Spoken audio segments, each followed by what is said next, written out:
Hello बच्चों, good afternoon. बेटा आज मैं आपको यूनिट 3 इलेक्ट्रोकेमिस्ट्री विद्युत रसायन आज ये चैप्टर पढ़ाऊंगी।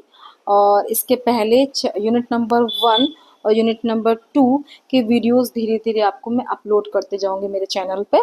तो आप बीच बीच में आप वो चैप्टर को भी कवर करते रहेंगी, ठीक है। बट मैं कंटिन्यू अभी जो है ना आपको यूनिट नंबर 3 इलेक्ट्रोकेमिस्ट्री जो है वो उसके वीडियो सेंड करूंगी। ओके, यस, ध्यान से मेरी बात को सुनिए, समझिए और उसको लर्न कीजिए। ओके, यस, तो चलिए स्टार्ट करते हैं इलेक्ट्रोकेमिस्ट्री यूनिट 3।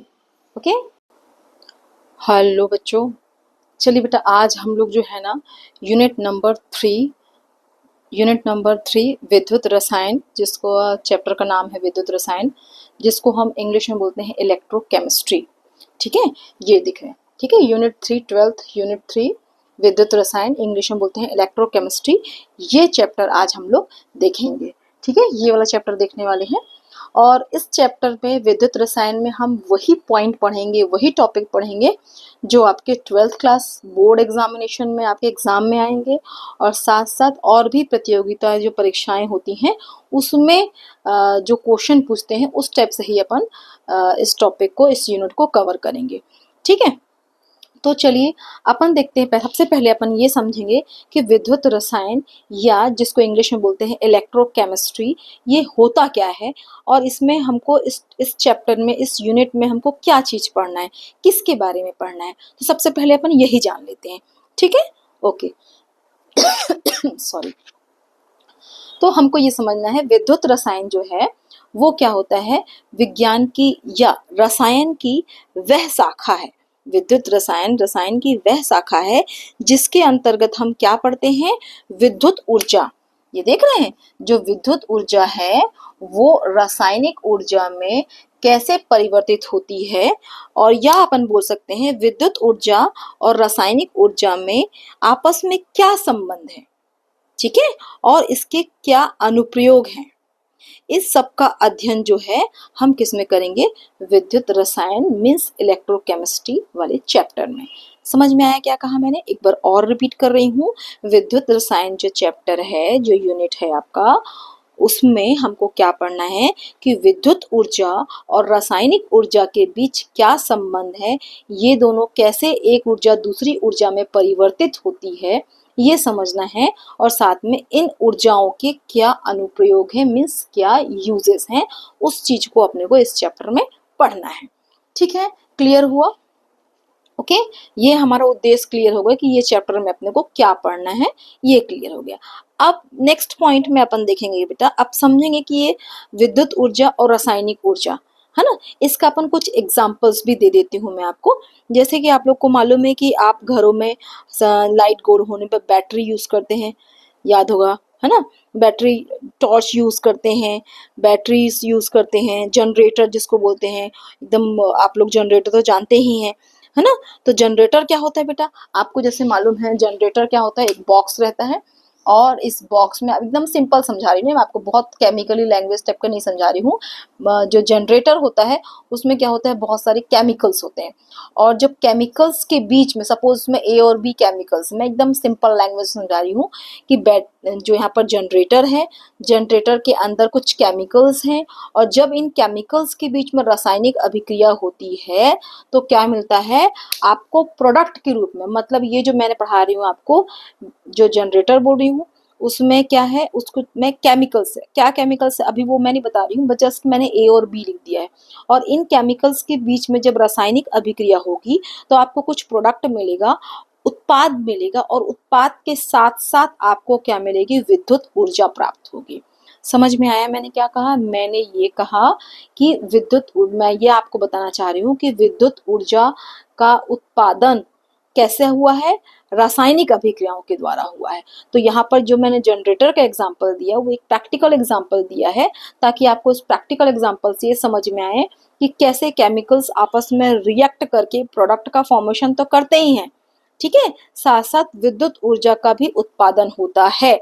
और ये किस प्रकार के सेल में होता है, विद्युत रासायनिक सेल, ये विद्युत रासायनिक सेल या गैल्वेनी सेल में ऐसा ही होता है, मीन्स केमिकल रिएक्शंस होती हैं और प्रोडक्ट के रूप में हमको विद्युत ऊर्जा प्राप्त होती है। तो आगे हम इस चैप्टर में ये दोनों सेल के बारे में पढ़ेंगे। विद्युत रासायनिक सेल क्या होता है ये जानेंगे इस चैप्टर में अपन। वेरी वेरी इंपॉर्टेंट क्वेश्चन है कि विद्युत रासायनिक सेल किसको बोलते हैं, और साथ में ये भी जानेंगे अपन कि ये कौन से केमिकल्स के बीच में रासायनिक अभिक्रियाएं हुई, फिर क्या प्रोडक्ट बना, और फिर विद्युत ऊर्जा का उत्पादन किस प्रकार से हुआ, ये हम इसी चैप्टर में आगे पढ़ेंगे। अभी सिर्फ मैं आपको दो चीजें बताना चाह रही हूँ कि यहाँ पर पहले केमिकल रिएक्शंस हुई हैं और उत्पाद के रूप में हमको विद्युत ऊर्जा मिली है। ठीक है, प्रोडक्ट तो मिला ही है, उत्पाद तो मिला ही है, साथ में उत्पाद के रूप में विद्युत ऊर्जा का भी उत्पादन हुआ है, एक टाइप हुआ। और ये प्रोसेस कहाँ होता है, विद्युत रासायनिक सेल या गैल्वेनिक सेल में होता है। ठीक है, अब उसके बाद एक और प्रकार की रासायनिक अभिक्रियाएं होती हैं जिसमें क्या होता है कि रासायनिक अभिक्रियाएं करवाने के लिए, मतलब ए और बी जो रिएक्टेंट है ये दोनों आपस में तभी क्रिया करेगा जब इसको विद्युत ऊर्जा दी जाएगी। मतलब क्या हुआ यहाँ पर, मतलब ये हुआ कि ए और बी को रिएक्ट करवाने के लिए, इन दोनों के बीच में रासायनिक अभिक्रिया कराने के लिए क्या दिया जाएगा, विद्युत ऊर्जा दी जाएगी, और तब जाके इन दोनों के बीच में रासायनिक परिवर्तन होगा। ठीक है, तो ये जो होता है ये क्या कहलाता है बेटा, जो मैं बता रही हूँ अभी, ये क्या कहलाएगा, ये कहलाएगा विद्युत अपघटन। सेकेंड वाला क्या कहलाएगा, विद्युत अपघटन। ये अपघटन की क्रिया होगी, अपघटन इसको पढ़ेंगे अपन। और अपघटन को विद्युत अपघटन क्यों बोल रहे हैं, क्यों, क्योंकि विद्युत धारा देने के बाद इन दोनों के बीच में रासायनिक परिवर्तन हुआ है, इसलिए इसको हम बोल रहे हैं विद्युत अपघटन की अभिक्रियाएं। समझ में आई बात सबको, ठीक है, क्लियर है। तो अभी मैंने फंडामेंटल में, मतलब इस चैप्टर के इंट्रोडक्शन में जो मैंने बताया एक बार रिपीट कर दे रही हूँ ताकि आपको और अच्छे से समझ में आ जाए। सबसे पहले मैंने बताया कि इस चैप्टर में अपने को पढ़ना क्या है, विद्युत ऊर्जा और रासायनिक ऊर्जा, इन दोनों के बारे में पढ़ना है। इन दोनों के बीच क्या क्या संबंध है, क्या रिलेशन है, ये पढ़ना है। साथ में इन दोनों का यूजेस क्या है वो पढ़ना है। ठीक है, नेक्स्ट में मैंने बताया आपको कि यहाँ पर दो टाइप से होगा, मतलब यहाँ पर दो प्रकार की रासायनिक अभिक्रियाएं अपन इस चैप्टर में पढ़ेंगे। दो प्रकार की रासायनिक अभिक्रियाएं पढ़ेंगे, एक तो है विद्युत रासायनिक अभिक्रियाएं और दूसरा है विद्युत अपघटन अभिक्रियाएं। समझ में आया, पहला क्या पढ़ेंगे, विद्युत रासायनिक अभिक्रियाएं, जो कि किस में होती हैं, विद्युत रासायनिक सेल में होगा, गैल्वेनी सेल में होगा, और भी आगे पढ़ेंगे अपन। पहले नाम जान लीजिए आप कि यहाँ पर विद्युत रासायनिक अभिक्रियाएं दो प्रकार की होती हैं, एक विद्युत रासायनिक अभिक्रियाएं और दूसरा है विद्युत अपघटन की अभिक्रिया। ठीक है, दोनों अभिक्रियाओं में अंतर क्या है वो भी जान लीजिए।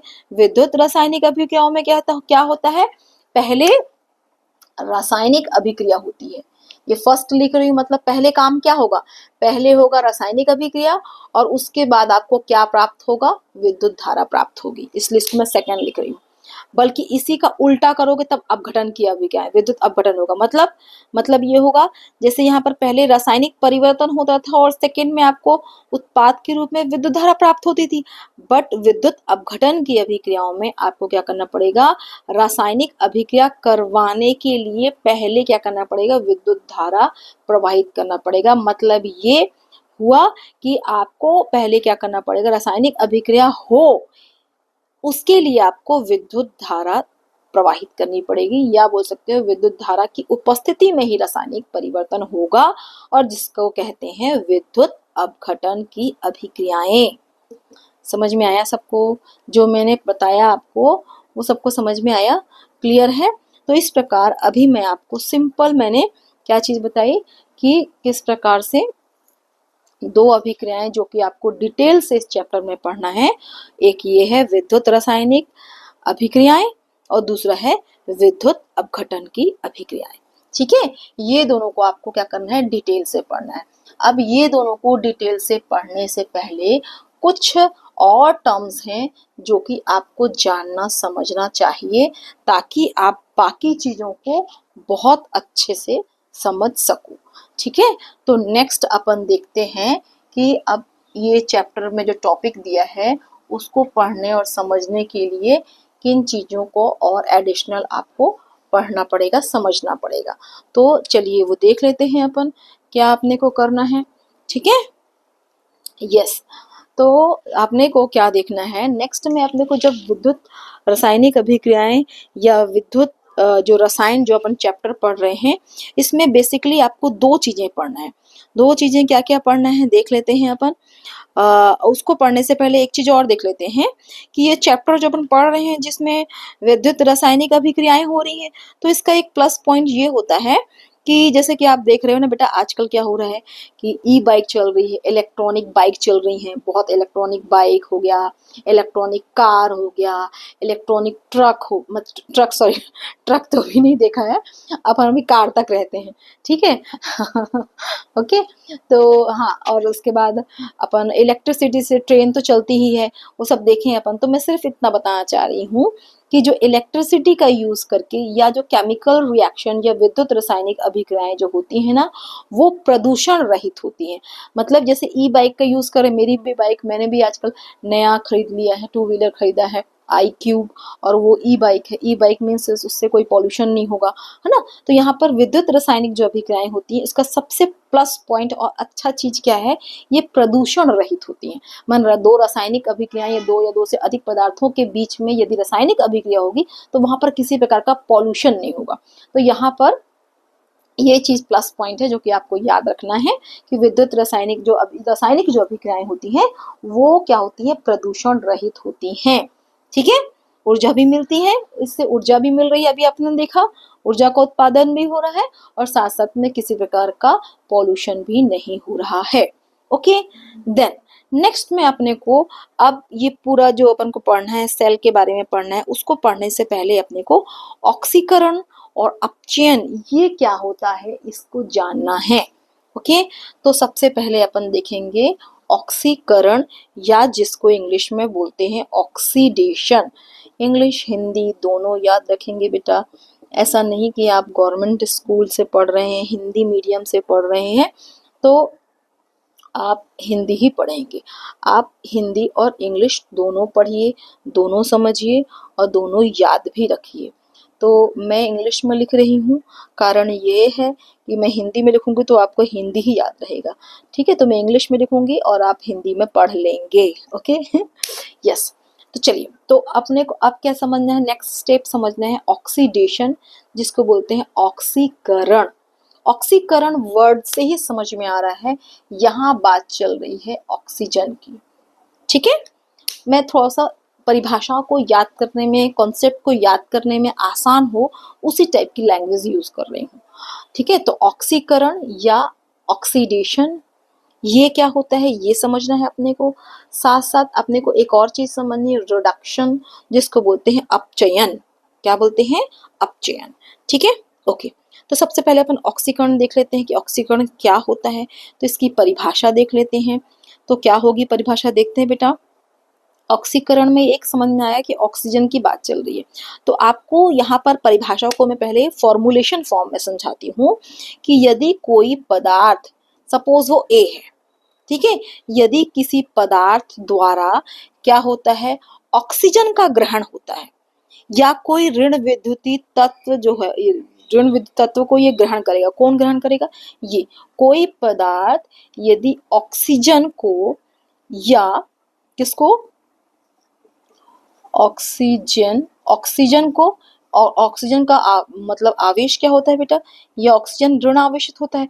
तो इसको दो लैंग्वेज का अपन इस्तेमाल कर सकते हैं कि यदि कोई पदार्थ क्या कर रहा है, किसी ऑक्सीजन या ऋण विद्युतीय पदार्थ को क्या करे, ग्रहण करे। ठीक है, और ग्रहण करने के बाद क्या करे, कोई धन विद्युतीय तत्व या मूलक का क्या करे, त्याग करे। ठीक है, या अब धन विद्युतीय की जगह अपन ने क्या यूज कर रहे हैं यहाँ पर, हाइड्रोजन। और आपको मालूम है hydrogen generally most of case में क्या बनाता है, धन आवेशित होता है। तो यहाँ पर फिर से लैंग्वेज आपको समझा रही हूँ मैं, सॉरी, हाइड्रोजन। क्या बताना चाह रही हूँ मैं, ऑक्सीडेशन की परिभाषा बता रही हूँ। एक बार और ध्यान से सुनिए, ऑक्सीकरण किसको बोलते हैं वो समझिए, क्या बताया मैंने?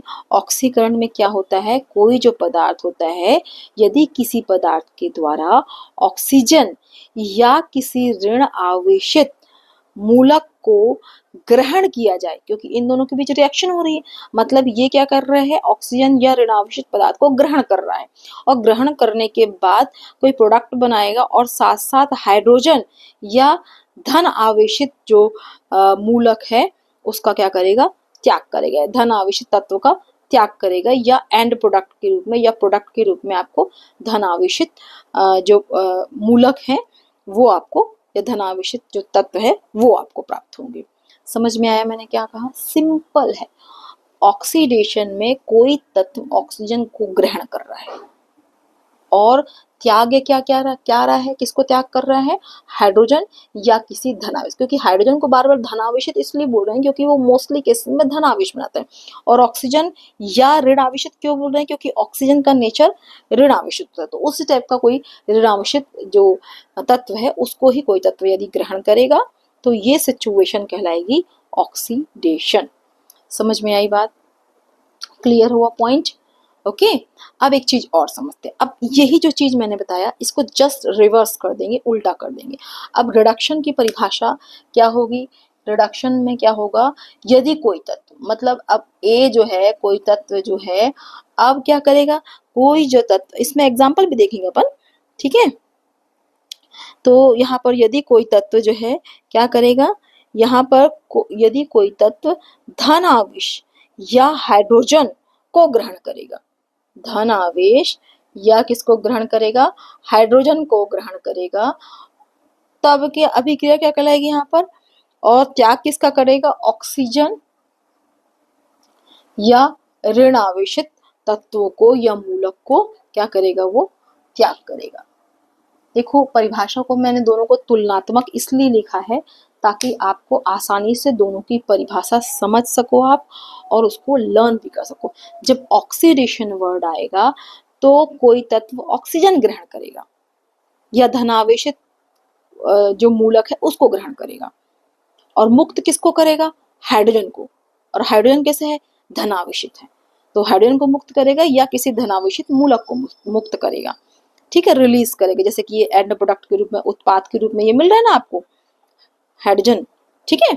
अब हम रिडक्शन की बात करें, अपचयन की बात करें, तो वहां क्या होता है, कोई तत्व अपचयन की क्रिया में किसको ग्रहण करेगा, या तो हाइड्रोजन को ग्रहण करेगा या किसी और धन आवेशित मूलक को ग्रहण करेगा, मतलब उसके साथ रिएक्शन करेगा, क्रिया करेगा। ग्रहण करना मतलब उसके साथ क्रिया करना, यहाँ पर भी कोई तत्व ऑक्सीजन के साथ क्रिया कर रहा है, उसको परिभाषा में अपन ग्रहण करना शब्द का इस्तेमाल कर रहे हैं, और जो उत्पाद बना रहा है उसको अपन बोल रहे हैं त्याग कर रहा है, सिंपल। वैसे भी यहाँ पर भी रिडक्शन या अपचयन की अभिक्रिया में कोई जो तत्व है, कोई जो पदार्थ है, वो हाइड्रोजन या धनावेशित मूलक को ग्रहण कर रहा है बोल लोगे, या उसके साथ क्रिया कर रहा है बोल लोगे, और लास्ट में प्रोडक्ट के रूप में, उत्पाद के रूप में ऑक्सीजन या किसी ऋण आवेशित मूलक का क्या करेगा, त्याग करेगा।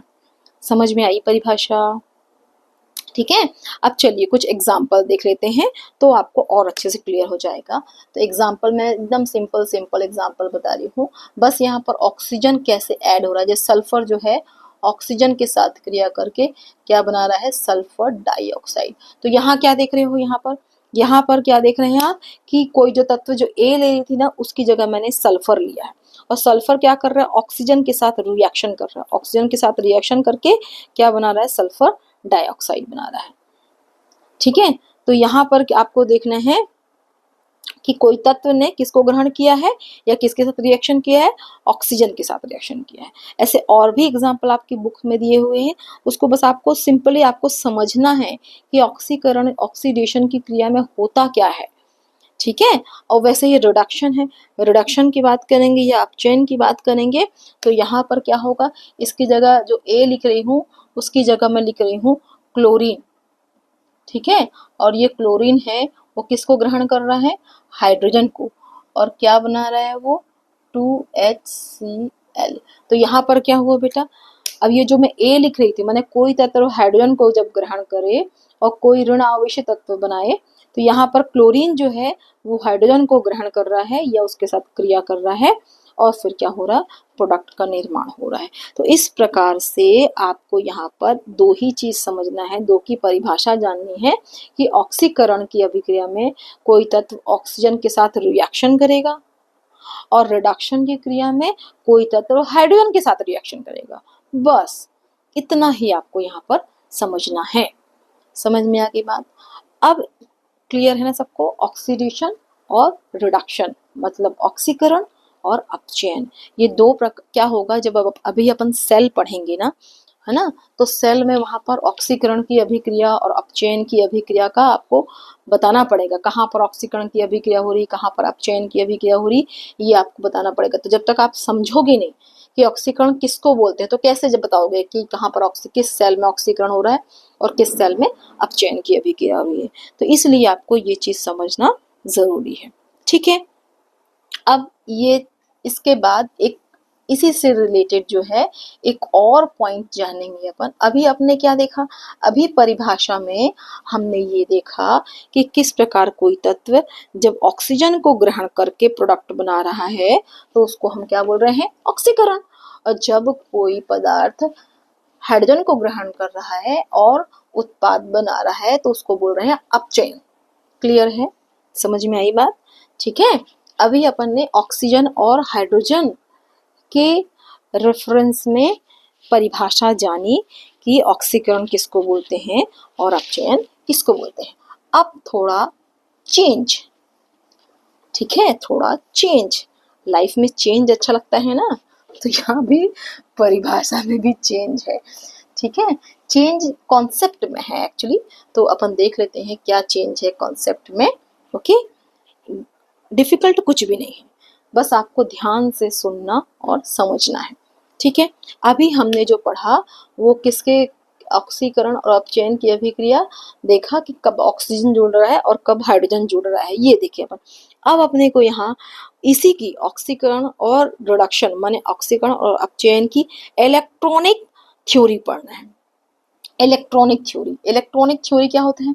इलेक्ट्रॉनिक थ्योरी ये होता है कि इलेक्ट्रॉन के बेस पर आपको समझना है कि इलेक्ट्रॉन के बेस पर कब हम बोलेंगे कि ऑक्सीकरण की अभिक्रिया हो रही है और कब अपचयन की अभिक्रिया हो रही है।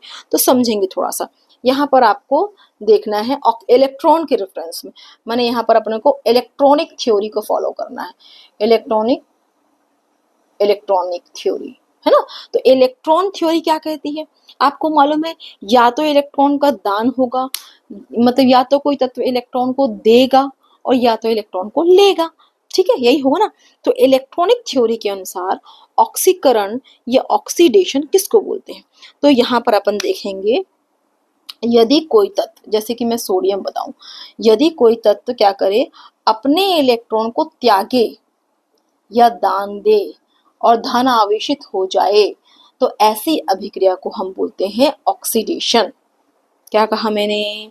फिर से समझिए, जैसे एक और एग्जांपल देख लेंगे, है ना। तो ये कॉपर पहले से प्लस था, धनावेशित था, और इसने एक और इलेक्ट्रॉन को दान दिया तो उसके में 2+ आ गया। दोनों तरीके से देख लीजिए।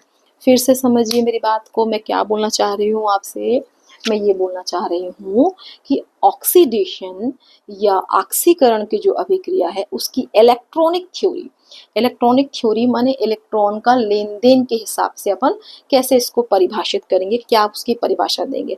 तो यदि कोई तत्व अपना इलेक्ट्रॉन त्यागे और धनावेशित हो जाए खुद, यदि कोई तत्व अपना इलेक्ट्रॉन त्यागे और धन आवेशित हो जाए तो हम बोलेंगे क्या हुआ है, सोडियम का ऑक्सीकरण हो गया बोलेंगे।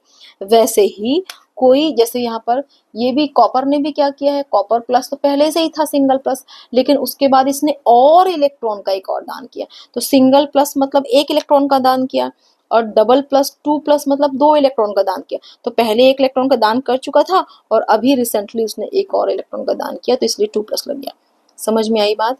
तो इस तरीके से आपको क्या समझना है इलेक्ट्रॉनिक थ्योरी में कि यदि ऑक्सीडेशन किसको बोलते हैं, ऑक्सीकरण की अभिक्रिया किसको बोलते हैं, यदि कोई परमाणु या आयन क्या करे, एक या एक से अधिक इलेक्ट्रॉन का त्याग करे और उसके बाद त्याग करता है तो क्या कहलाएंगे, और जिससे उस परमाणु पर क्या होगा, धनावेशित आएगा, इलेक्ट्रॉन को त्यागेगा तो आपको मालूम है धनावेश ही आता है, तो इसलिए धनावेश ही आएगा। और ये पूरी प्रोसेस क्या कहलाएगी, जब किसी तत्व या आयन पर धनावेश आता है तो ये प्रोसेस क्या कहलाएगी, ऑक्सीडेशन की प्रोसेस कहलाएगी, ऑक्सीडेशन की क्रिया कहलाएगी। समझ में आई बात सबको? ओके, ठीक है। अब नेक्स्ट देखेंगे अपचयन, जस्ट उल्टा। इसने क्या हुआ था, इसने इलेक्ट्रॉन को त्यागा था, इसलिए आपको आप प्रोडक्ट के रूप में आपको क्या मिला था, इलेक्ट्रॉन मिला था। अब नेक्स्ट वाली अभिक्रिया में क्या देखेंगे, अब रिडक्शन को उल्टा करना है। उल्टा करना माने इसकी परिभाषा में यहाँ पर इलेक्ट्रॉन का त्याग हो रहा था, ये इलेक्ट्रॉन को रिलीज कर रहा था, मुक्त कर रहा था। बट यहाँ पर क्या होगा, यदि कोई तत्व, जैसे कि अब ये सोडियम धनावेशित है और उसने क्या किया, इलेक्ट्रॉन को जब ग्रहण किया या इलेक्ट्रॉन के साथ रिएक्ट किया या ग्रहण किया, तो क्या हुआ, वो उसका धनावेश हट जाएगा। तो इस प्रकार यदि धनावेश हट जाए या धनावेश की संख्या कम हो जाए, है ना, तो क्या कहलाएगा, वो कहलाएगा, क्या कहलाएगा, वो रिडक्शन या अपचयन कहलाएगा। इसी प्रकार और भी देख सकते हो आप, जैसे कॉपर यहाँ पर लिखा हुआ है, जैसे जिंक, जिंक देखेंगे, जिंक 2+। अब जिंक 2+ मतलब क्या है, जिंक में 2 इलेक्ट्रॉन की कमी है इसलिए 2+ लिखा हुआ है। तो यदि इसको 2 इलेक्ट्रॉन दे दिए जाएं और वो 2 इलेक्ट्रॉन को ग्रहण कर लेगा तो वो किस में कन्वर्ट हो जाएगा, जिंक में कन्वर्ट हो जाएगा। समझ में आया, क्लियर है? एक और एग्जाम्पल देख लीजिए, जैसे कॉपर 2+ था, माने 2 इलेक्ट्रॉन कमी थी, लेकिन उसको 1 इलेक्ट्रॉन के साथ वो रिएक्शन किया तो क्या बनेगा, कॉपर प्लस बनेगा। क्यों, क्योंकि 2 इलेक्ट्रॉन मिलेगा तब वो कॉपर में कन्वर्ट होगा, बट अभी इसको 1 इलेक्ट्रॉन मिले तो 2 में से 1 इलेक्ट्रॉन से वो ग्रहण करेगा और कॉपर प्लस बन जाएगा। समझ में आया सबको, जो मैंने बताया वो क्लियर है? ठीक है, तो इस प्रकार से आज जो मैंने आपको क्या बताया है, आज हम पढ़े हैं, सिर्फ और सिर्फ मैंने बताया है ऑक्सीडेशन और रिडक्शन माने ऑक्सीकरण और अपचयन की अभिक्रियाएं के बारे में मैंने आज आपको बताया है।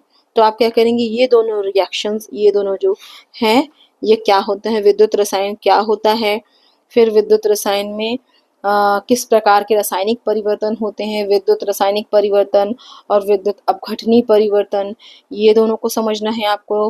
ठीक है, साथ में ये रासायनिक जो परिवर्तन होते हैं वो प्रदूषण रहित होते हैं और साथ में इनसे ऊर्जा भी प्राप्त होती है, उसके बारे में पढ़ेंगे। साथ में मैंने ऑक्सीकरण और अपचयन अभिक्रिया क्या होता है ना, और उसकी इलेक्ट्रॉनिक थ्योरी, इतना पोर्शन जो है मैंने आपको आज की क्लास में बताया है।